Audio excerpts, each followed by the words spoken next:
Assalamualaikum warahmatullahi wabarakatuh.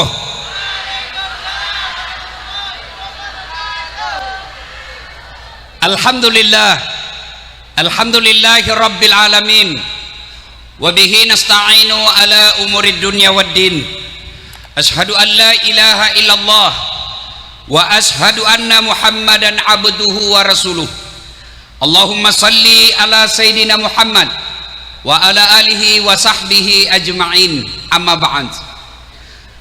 Ma'asyiral muslimin muslimat, Bapak Ibu saudara-saudara sekalian teristimewa yang kita muliakan, alim ulama, guru-guru kita, tuan-tuan guru yang hadir di tempat ini, guru saya Bapak Kiai Haji Habib Mahdi Muhammad Sahab, dan teristimewanya tuan rumah, guru kita, pimpinan Pondok Mahad Darul Ulum, sekaligus ketua kelompok bimbingan ibadah haji Multazam Darul Ulum, Bapak Kiai Haji Ahmad Munawir SQ, yang insya Allah dimuliakan dan dirahmati oleh Allah Subhanahu wa Ta'ala.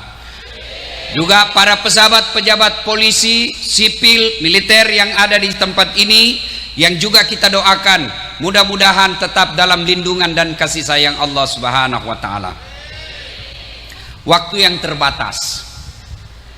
Satu, ada orang guru memiliki dua orang santri. Anggaplah Pak Kiai pimpinan pondok sini miliki dua guru, dua murid. Setelah ilmunya dia transfer ke muridnya, lalu Pak Kiai berkata, "Nah, silakan kau hidup dengan ilmu yang sudah kuberikan. Semua ilmu yang saya punya kau sudah dapat semua." Keluarlah guru dua anak santri ini. Yang satu jadi pedagang, yang satu jadi tukang kebun. Yang tukang kebun dia tanam ubi. Alhamdulillah Ibu, panen baik. Begitu dia panen, dia ingat gurunya. Saya bisa panen begini karena jasa-jasa guru saya. Akhirnya dia ambil ubinya yang paling baik, dia masukin dalam karung, dia pikul itu ubi, masuk ke pondoknya, jalan kaki mikul ubi sampai ke pondok. Assalamualaikum warahmatullahi wabarakatuh Pak Kiai. Pak Kiai jawab, waalaikumsalam warahmatullahi wabarakatuh. Oh kamu nak, gimana kabar? Alhamdulillah guru, setelah saya keluar pesantren saya jadi petani, dan ini ada ubi saya bawa hasil panen saya. Kata gurunya, baik sifatmu nak, kau bawa kemana ibumu? Bawalah ke ibunya, istrinya Pak Kiai. Cerita-cerita, kata gurunya, kata muridnya, guru mohon izin pamit dulu, karena ada pekerjaan saya penting, tidak bisa ditunda dan tidak bisa dimajukan. Saya minta izin pamit dulu. Kata gurunya, tunggu dulu nak, tunggu dulu, kau duduk saja dulu. Masuklah kiainya ke istrinya, Bu, kita kasih apa ini santri kita? Baik benar kasihan, dia pikul ini ubi, apa dia bawa pulang? Kata istrinya Pak Kiai, tidak ada Pak. Masa kasihan dia kalau pulang kosong? Tidak ada Pak, kecuali itu ada kambing dibawa kemarin Pak Kapolres. Sudah, Pak Kiai katakan, sudah kasih aja itu kambing, saya tidak butuh, saya kolesterol. Akhirnya pulang bawa apa Ibu? Pergi bawa ubi, pulang bawa kambing. Di perjalanan ketemu temannya yang pedagang. Kata temannya yang pedagang, "Mas bro, dari mana kamu?" "Saya dari pesantren, ketemu guru." "Loh, kok ada kamu bawa kambing?" "Masya Allah, itulah guru kita. Saya bawakan ubi, dia kasih saya kambing." "Apa? Saya bawa ubi, dikasih kambing." Yang pedagang jalan kalkulatornya. Sedangkan ini bawa ubi, dikasih kambing. Apalagi kalau lebih dari ubi saya bawa. Dia pulang ke rumahnya, dia buka tokonya, dia isi sembako mobil open cup-nya. Ada telur, ada beras, ada minyak, ada tepung. Bawa satu mobil sembako. "Assalamualaikum guru."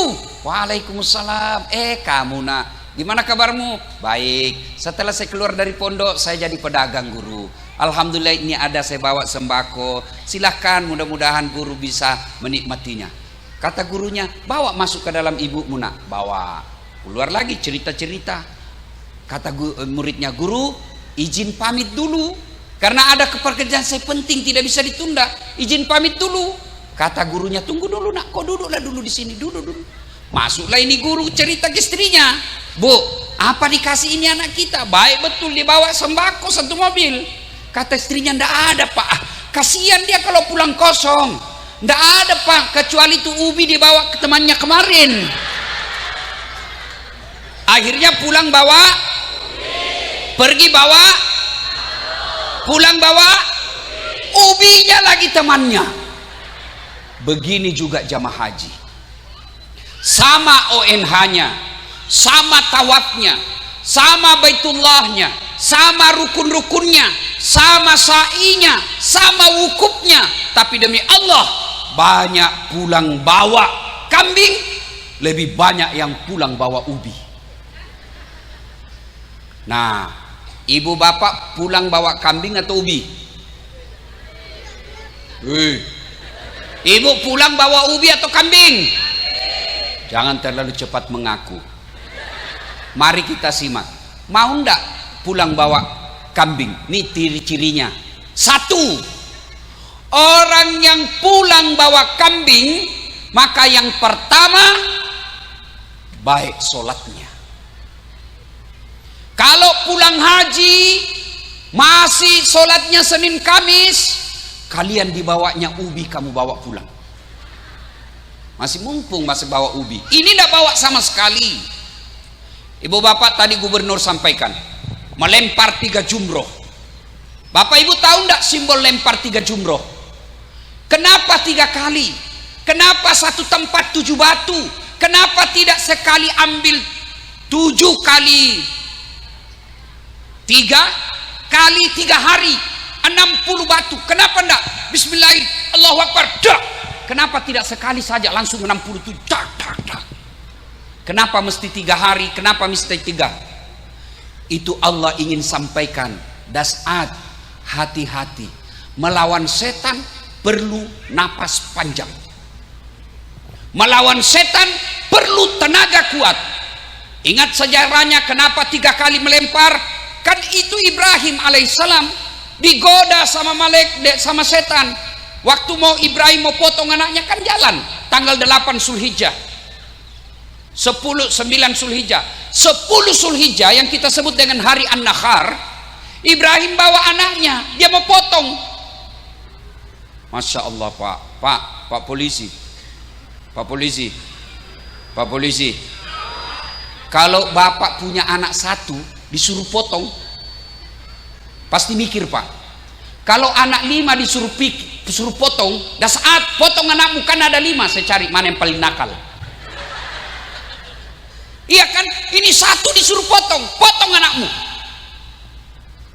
Maka Ibrahim mengatakan tanggal 8 Zulhijjah dia berpikir, maka kita disebut hari Tarwiyah. Tanggal 9 Zulhijjah hari yakin ini perintah Allah, maka kita disebut hari Arafah. Tanggal 10 hari An-Nahar, dia bawa anaknya, dia mau potong. Setan datang, Baim Ibrahim, wih, masa kamu potong anakmu Ibrahim? Lama kok nanti. Setan masih mau bicara, Ibrahim ambil batu, ishatnya lagi, pergi ke setan, duh, dia lempar, kena kepalanya. Sampai di Palembang balik lagi, digoda lagi istrinya, jar hajar, kau tahu ndak mau dipotong mau kemana anakmu? Mau dibawa jalan-jalan sama bapaknya. Bodoh kau jar, kenapa mau dipotong? Yang bener aja, masa ada bapak mau potong anaknya? Kata setan, katanya perintah Tuhannya. Mendengar apa? Perintah Tuhannya. Dengar ini, Siti Hajar ambil batu. Setan, jangankan anakku, saya juga siap dipotong kalau perintah Allah. Pergi kau. Lempar, kena kepalanya. Sampai ukan hilir, balik lagi. Gagal goda suaminya, gagal goda istrinya. Dia datangi Mail Ismail, kau mau Pak? Setan masih mau ngomong ibu. Ismail langsung ambil batu, dia lempar kena mata kanannya. Itulah sejarah 3 lemparan. Setan dilawan. Maka ada orang suaminya baik, tidak mempan godaan setan, istrinya masuk. Ayo potong sapi untuk kurban. Kata istrinya, apa sok kaya kamu ya, tidak usah sapi, kambing aja. Itu setan. Karena ada orang Pak, sudah mau sedekah di masjid, dia mau bawa ke pesantren, ada uangnya 10 juta disimpan. Tiba-tiba istrinya dapat, Pak, uang apa itu? Uang sial. Maksudnya apa? Setengah mati sih sembunyi kok masih dapat.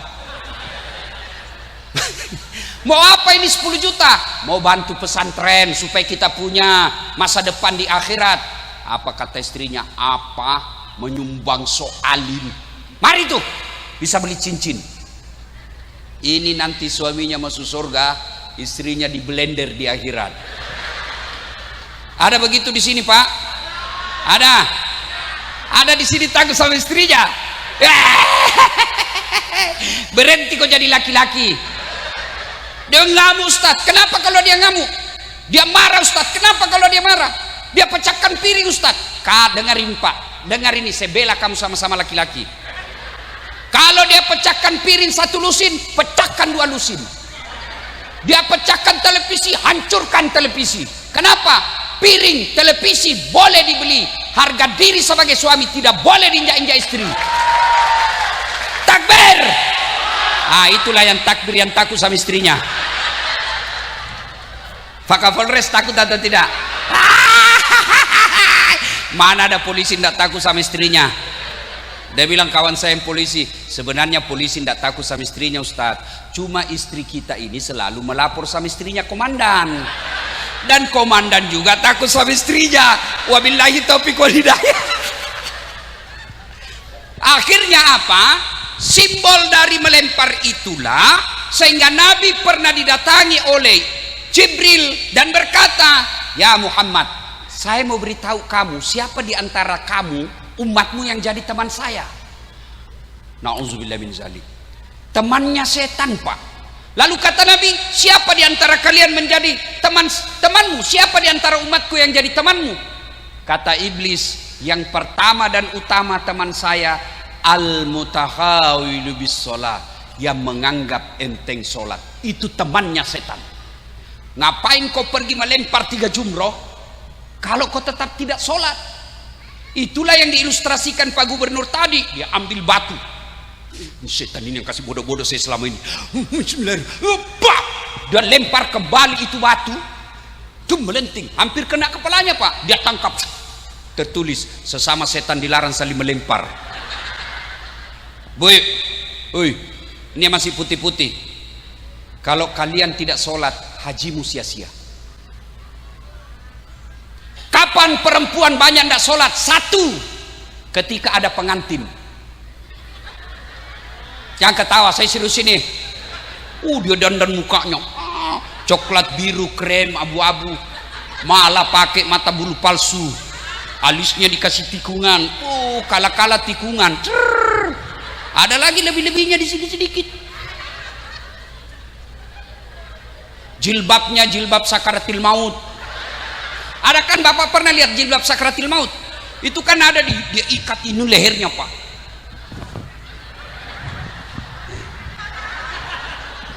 Sudah itu 3 lapis kudungnya, coklat biru krem. Ada di sini kering-kering, ada juga kayak pohon belakang sininya Pak. Bajunya sempit, roknya sempit. Kata suaminya, cepat-cepat kau, acara belum mulai. Kata istrinya, tambah dulu kasihan, setengah mati dikit. Beleng-beleng. Tiba waktu sholat, hayalah sholat. Kata suaminya, hehe, bu, kau sudah haji, saya jualkan kamu tanah, kau pergi haji. Ini sudah mau asar, kau belum sholat duhur, kau pergi sana sholat duhur. Apa kata istrinya? Sadar kau Pak? Saya sadar, saya suruh kau sholat. Bapak ndak lihat ini jilbab saya? 2 jam ini dipakai jilbab Pak. Ini semua kelakuannya ini. Bu, kasihani suamimu yang jual sawah untuk kau haji. Yang kedua, banyak perempuan tidak sholat. Kapan? Ketika selesai haid. Kata suaminya, bu, biasanya cuma 5 hari kau tidak sholat, ini sudah 7 hari kau belum sholat. Belum bersih, masih ada sedikit-sedikit. Kata suaminya, kau bohong toh? Apa bohong? Saya kasih lihat. Ini sekelakuannya semua. Bu, salatullah salam ala toha salatullah salamullah ala yasin. Bu, di sini ada Kapolres. Kita doakan mudah-mudahan segera jadi kombes. Tidak bisa Kapolda Pak kalau tidak kombes dulu. Kombes dulu 3 bunga. Ini ada ajudannya. Pak Kapolres ini ada ajudan. Bu, sekedar ibu tahu Bapak, kalau ini Pak Kapolres panggil ajudan, ajudan, itu ajudan biar lagi duduk langsung lompat, siap komandan. Biar ada kacang di sini langsung ditelan bola. Iya toh Pak Kapolres? Ya. Kira-kira ada ndak ajudan Bapak panggil, ajudan, tunggu dulu komandan. Wah, diinjak lehermu, dirambo kamu. Rambo, Rambo, ah, bukan Rambo, itu yang film Amerika. Coba panggil lagi, ajudan. Kira-kira berani ndak katakan, Bapak ndak lihat saya sibuk? Coba Rambo. Nah, padahal Kapolres ada mutasinya, paling lama 2 tahun. Begitu takutnya itu polisi sama Kapolresnya. Bagaimana ketika Allah yang panggil kamu? Hayya 'alal falah. Ibu tahu enggak itu artinya hayya 'alal falah? Sini saya kasih kamu kemenangan. Itu artinya hayya 'alal falah. Sini saya kasih kau kemenangan. Ya Allah, berikan saya kekayaan. Ya Allah, sembuhkan penyakitku. Ya Allah, jadikan anakku soleh dan soleha. Bapak pikir Allah tidak dengar? Allah dengar. Maka Allah jawab doamu. Hayya 'alal falah. Sini saya kasih kamu yang mau. Ini bapak-bapak polisi. Bu, tahu polisi? Tahu? Jangan kau musuhi polisi. Kau kira enak di dunia kalau tidak ada polisi? Rumah dirampok, anak diperkosa, suamimu dibunuh, siapa kau cari, Bu? Satpol PP. Nah, ndak ketemu. Siapa kau cari? Polisi. Makanya jangan musuhi polisi. Polisi juga jangan musuhi ulama. Kenapa? Karena kalau bapak polisi mati, siapa yang bungkus kok? Maka yang baik, polisi lindungi ulama, ulama doakan polisi bersinergi membangun Republik Indonesia. Tapi sekarang Ustadz, sudah lebih 1 bulan ini di televisi Rambo terus. Rambo. Pak, Bu, Bapak tahu enggak berapa polisi di Indonesia? 470.000 orang. Itu yang kita lihat di televisi hanya 1 dan teman-temannya. Masih jauh lebih banyak polisi baik di Republik Indonesia. Ini Bapak pikir ini bisa cara ini kalau tidak dikasih izin sama Kapolres? Maka kita doakan polisi-polisi yang hadir di sini, polisi Republik Indonesia yang baik hati, bagus akhlaknya. Tenang Pak Kapolres, saya bela Bapak hari ini. Maka kawal saya pulang nanti Pak ya. Jadi Bapak Ibu sekalian, kalau mau baik hidupmu, dekati Allah. Adik-adikku polisi ini, kalau mau baik pangkatmu, jangan cari muka sama Kapolresmu, capek. Siap komandan. Lalu bagaimana kalau mau baik pangkatmu? Datang kepada Allah. Caranya apa? Perbaiki sholat. Kecil bos jadi Kapolsek, kecil jadi Kapolres, kecil jadi Sat Narkoba. Yang penting jangan kasat narkoba ditangkap gara-gara narkoba. Kayak film India. Ya. 1. Haji mabrur, pelihara sholat. 2. Bapak Ibu haji pemerintah ada yang disebut arba'in. Ada Ibu? Ada Ibu? Ada. Apa itu Ustaz? Sholat 40 kali berjamaah di Masjid Nabawi. Artinya kalau mau lihat ibu bapak yakin hajinya mabrur, setelah pulang dari Mekah mereka berjamaah di masjid. Alhamdulillah di kabupaten ini Pak, di mana-mana masjid selalu penuh jamaah. Masya Allah. Apalagi kalau subuh, penuh sampai di luar, tidak ada di dalam.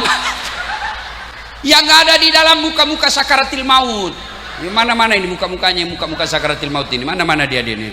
Oh, muka-mukamu ada semua ini. Mereka yang sudah muka-muka tua. Sholat subuh di dalam lomba batu. Pak, Bu, kenapa orang malas berjamaah ke masjid? Satu, karena dia tidak lihat pahalanya. Andai saja Kapolres umumkan, siapa yang datang sholat berjamaah subuh diberikan pulsa 500.000. Jam 5 sholat subuh, jam 1 tengah malam sudah penuh masjid. Kenapa? Karena dia lihat Pak pahalanya. Dua, kenapa orang malas berjamaah ke masjid? Karena dia tidak tahu pahala berjamaah. Ibu bapak tahu enggak pahala berjamaah? Kalau ibu bapak wudhu dulu lalu ke masjid berjamaah, kata Nabi, melangkah kaki kananmu 1 pahala, melangkah kaki kirimu dihapus dosa kecilmu. Jadi kalau bapak rumah dari masjid 200 meter, PP 400 meter, berapa langkah pahala? 400 Pak. Kaki kanan 1 pahala, kaki kiri gugur dosa kecil. Apalagi kalau bapak jalannya lambat. Salatullah salam ala toha rasulillah, salatullah salamullah ala yasin habibillah. Ini dapat hiburan, goyang-goyang dapat pahala. Kalau cuma putar ke kiri nona, putarlah ke kanan dongok. Wah, pahala berjamaah, langkah kaki kanan 1 pahala, langkah kaki kiri gugur dosa kecilnya. Yang ketiga, pahala berjamaah, ibu bapak. Yang kedua, pahala berjamaah. Kalau bapak ke masjid, pohon, tanah, aspal, pagar, tegel, tembok, air, semua yang kau lewati jadi saksi di akhirat nanti. Ya Allah, jangan kau masukkan dia neraka, masukkan dia surga, saya saksinya dia datang berjamaah. Itulah sebabnya ulama mengajarkan kita kalau sampai di masjid sholat 2 rakaat, sudah 2 rakaat pindah tempat, sudah 2 rakaat pindah lagi. Supaya apa? Supaya banyak saksimu di akhirat kelak. Yang ketiga, pahala berjamaah. Kalau basah bajumu, gerimis, lalu basah baju, yang basah itu kata Nabi melindungimu dari sentuhan api neraka. Jangan juga salah paham. Mentang-mentang sudah dengar ceramah ini, gerimis dia tunggu hujan keras. Sudah hujan keras dia buang payungnya, baru dia jalan. Itu belen-belen namanya itu. Apalagi pahala berjamaah lipat 27 kali. Artinya apa? 1 kali sholat jamaah, 27 kali sholat di rumah baru sama pahalanya. Apalagi keutamaan berjamaah di masjid, ada yang disebut doa bersama. Bapak ibu tidak tahu berdoa, banyak dosa. Tapi ada Imam Habib Mahdi berdoa di depan, ada Pak Kiai Nawir berdoa di depan, memimpin doa, semua mengatakan amin. Maka semua orang-orang yang mengaminkan doanya beliau ikut dikabulkan doanya. Apalagi keutamaan berjamaah. Di dalam berjamaah itu ada silaturahmi. Kita musuhan gara-gara pilkada, musuhan gara-gara pilcaleg, malu kita datang ke rumahnya minta maaf. Maka dengan cara berjamaah kita duduk berdiri di sampingnya. Allahu Akbar. Ada samping. Sudah, kita di sampingnya lah. Sudah, assalamualaikum warahmatullahi. Tunggu, ibu jangan dulu salam, bapak jangan salam dulu, tunggu dia. Assalamualaikum warahmatullahi. Baru bapak, assalamualaikum warahmatullahi. Senyum, baru sudah jabat tangan. Tidak mungkin dia orang apa senyum. Menyambungkan tali persaudaraan. Ada yang bertanya, Ustadz, bagaimana kalau perempuan? Tidak ada ayat, tidak ada hadis, Tidak ada ulama yang melarang perempuan berjamaah ke masjid. Jadi kalau ada ustadz penceramah yang baru belajar agama 1 bulan, itu pun melalui YouTube, haram perempuan ke masjid, bawa ke Habib Mahdi. Tidak ada larangan perempuan ke masjid. Nabi cuma katakan perempuan tidak dianjurkan, tapi kalau mereka mau ke masjid jangan dilarang. Kenapa dulu perempuan tidak dianjurkan ke masjid? Karena keamanan. Dulu kalau perempuan jalan ke masjid sendiri diculik dan diperkosa. Kalau di sini aman.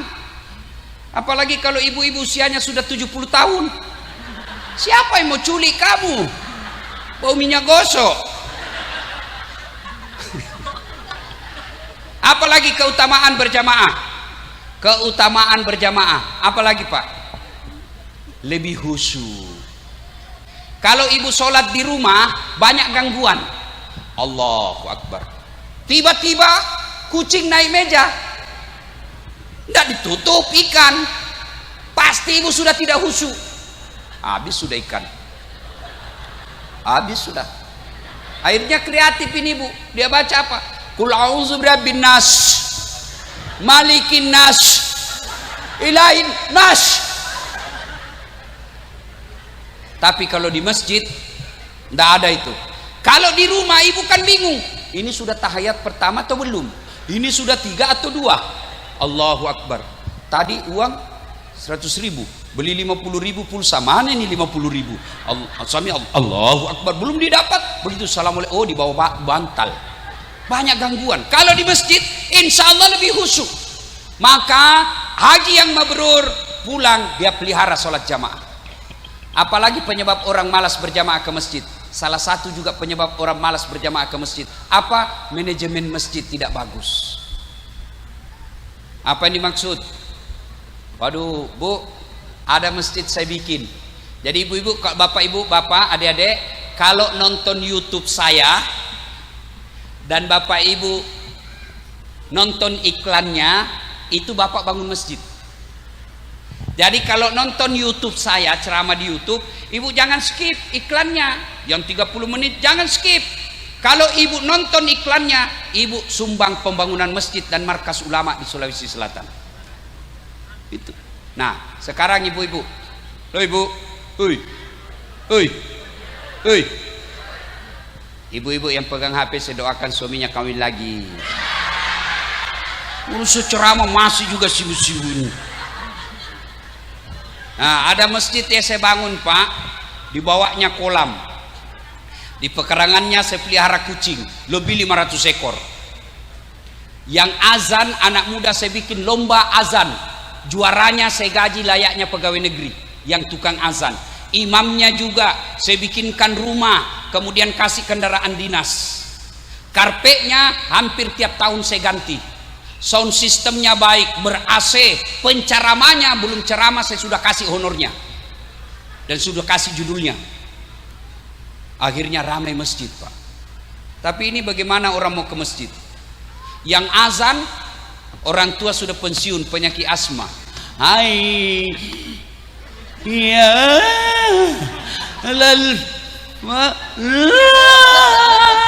mana anak muda makin jengkel. Apalagi karpetnya sudah 7 kali lebaran tidak pernah diganti. Akhirnya kita sujud bengkak semua jidat. Kenapa? Digigit semut. Penceramahnya dari salam pertama sampai terakhir neraka aja terus dibaca.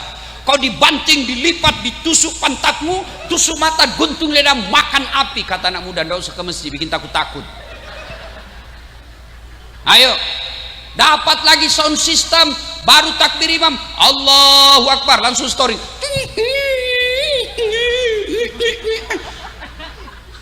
Kita mau perbaiki, sudah takbir, terpaksa kita tahan sampai assalamualaikum warahmatullahi wabarakatuh.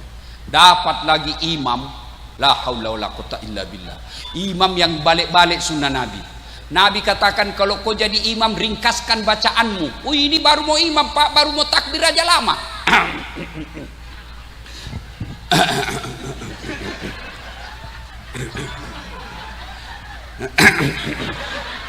Bikin jengkel Pak. Kata Nabi kalau kau jadi imam ringkaskan bacaan solatmu. Kenapa? Karena di belakang ini macam-macam.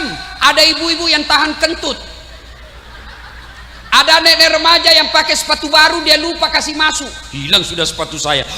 Lama betul ini Pak Imam, hilang sudah sepatu saya. Ada Pak polisi yang ditelepon istrinya, sudah cepat pulang, pulang kau, pulang kau, pulang. Lamanya Pak Imam. Maka Nabi katakan, ringkaskan bacaanmu. Kalau kau sendiri terserah, mau kasih hatam surah Al-Baqarah terserah. Yang kedua kata Nabi, baca yang umumnya orang hafal. Kenapa Nabi anjurkan kalau kau jadi membaca yang umumnya hafal? Satu, supaya kalau kamu salah ada yang bisa bantu.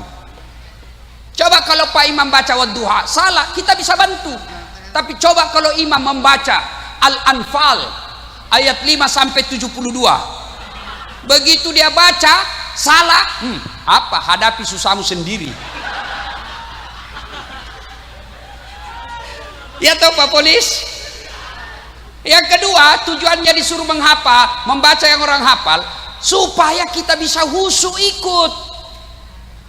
Coba kalau imam membaca Wadduha, anak-anak pun ikut. Kenapa? Dia hafal. Qul huwallahu ahad. Anak-anak ikut. Qul huwallahu ahad. Kenapa? Dia hafal. Begitu Pak Imam membaca Al-Anfal ayat 10 sampai 80.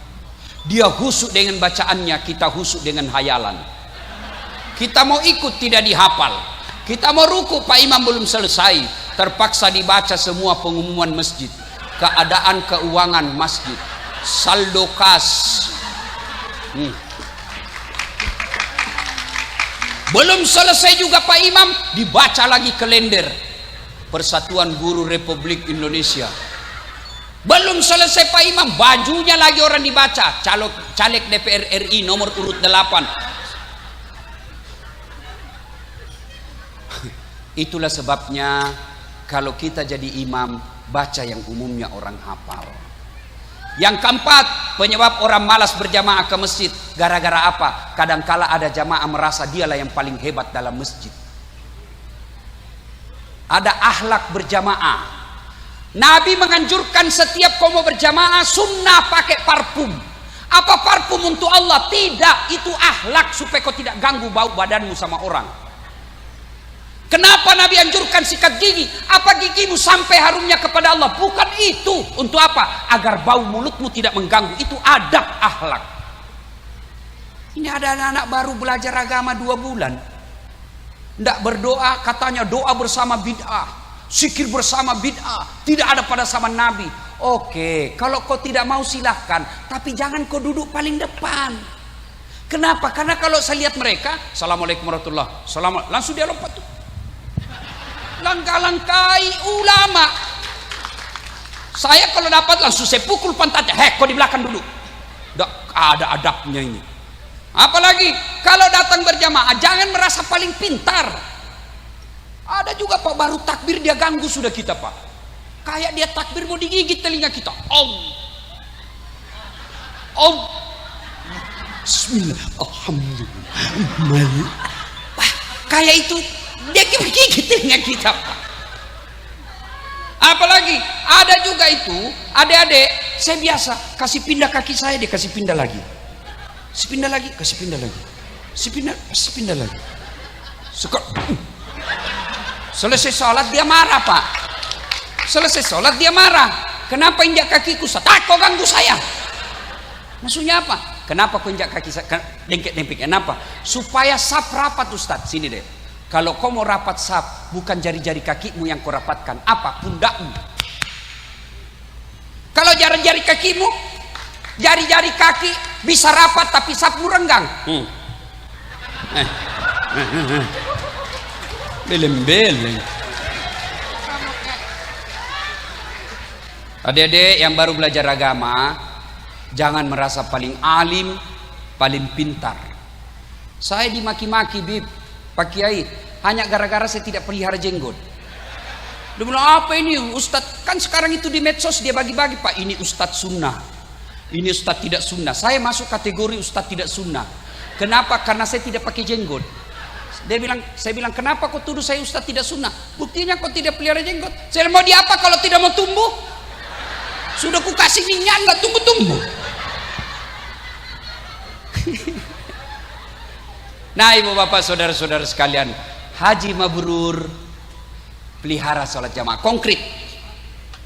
3, haji mabrur. Ibu bapak, sah tak haji kita kalau tidak pakai ihram? Sah tidak? Sah tidak haji kita kalau tidak ihram? Sah kalau tawaf tidak ihram? Tidak. Apa makna ihram? Ihram itu sama semua, mulai dari AKBP sampai jenderal, mulai dari petani sampai orang kaya, ihramnya sama. Tidak mentang-mentang dia Kapolres, ihramnya kain sutra. Tidak mentang-mentang dia habaib, ihramnya kain sutra. Tidak, sama semua. Maknanya apa? Haji mabrur itu tidak ada kesombongan di dalam dirinya. Ayo, apa yang kita mau sombongkan? Menjadi penceramah. Ibu-ibu, jangan pikir saya yang hebat. Tidak. Bukan karena ilmu saya yang hebat. Tidak. Lalu apa? Karena ada pendengar dan penonton saya. Bayangkan kalau saya ceramah di sini 1 jam, berapi-api, menggelora, tapi tidak ada yang nonton. Lewat Pak Kapolres, sudah lama sakit itu, Ustaz. Apa yang kita mau sombongkan? Kapolres mau sombong, pret. Ada batasnya, tergantung Kapolda. Kalau Kapolda sudah tidak senang, wabillahi taufiq wal hidayah.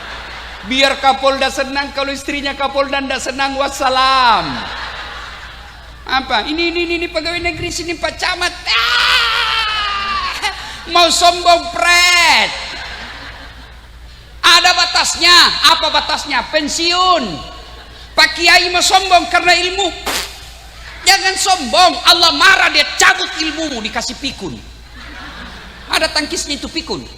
Sampai-sampai ada dosen banyak sekali gelarnya, mau pergi mengajar, diprotes sama istrinya. Pak, biasanya kalau kau mau pergi mengajar kau cium saya. Ini sudah hampir 1 minggu tidak pernah lagi kau cium-cium saya. Dalam hati suaminya, astagfirullah, berarti siapa saya cium selama ini? Ternyata pembantunya dicium, Pak. Apa kau mau sombong? Pikun, tidak bisa kau bedakan mana istrimu, mana pembantu. Ayo, jadi haji mabrur itu tidak ada sombongnya. Apa yang kita mau sombongkan, Bapak Ibu sekalian? Kaya, Allah marah, dia kasih tsunami, gempa, hancur kau punya kekayaan. Camat aja tidak boleh sombong, Kapolres aja tidak boleh sombong, habaib aja tidak boleh sombong, ulama aja tidak boleh sombong, apalagi kami yang pengangguran. Kata Nabi, kalau Allah dalam hadits qudsi, ada 3 temannya setan di dunia. 1 diantaranya ghaniyun mutakabbir, orang kaya yang sombong. Kaya pangkat sombong, temannya setan. Kaya harta sombong, temannya setan. Kaya jabatan sombong, temannya setan. Meskipun itu orang masih makmum, wajarlah dia kaya, dia terkenal, cerdas, cakep, banyak duitnya, tinggi jabatannya, wajar, tapi temannya setan. Tapi kalau sudah miskin, ngontrak-ngontrak, jelek mukanya, ndak terkenal, bau keteknya, busuk mulutnya, sombong lagi. Kau bukan temannya setan, kau sudah jadi setan, cilaka. Maka haji mabrur, singkirkan kesombongan. Salatullah salam ala toha rasulillah. Salatullah salamullah ala yasin habibillah. Terakhir solawat. Kalau Bapak merasa mabrur haji, lasimkan bibirmu dengan bersalawat. Kenapa setiap saya ceramah selalu saya ajak begini? Karena Nabi pernah jelaskan, orang pernah Nabi bersama Jibril melihat Nabi ada malaikat lebih 1 juta jari-jarinya. Nabi lalu bertanya, Jibril siapa itu? Itu Jibril pencatat air hujan. Lalu Nabi bertanya, wahai malaikat, apa mampu kau catat air hujan? Ya, ku catat semua, ada, yang jatuh di gunung, jatuh di darat, jatuh ke laut, semua ku catat. Satu yang tidak mampu kucatat ya Muhammad. Kenapa bisa? Lebih banyak jumlahnya dari air hujan. Apa gerangan?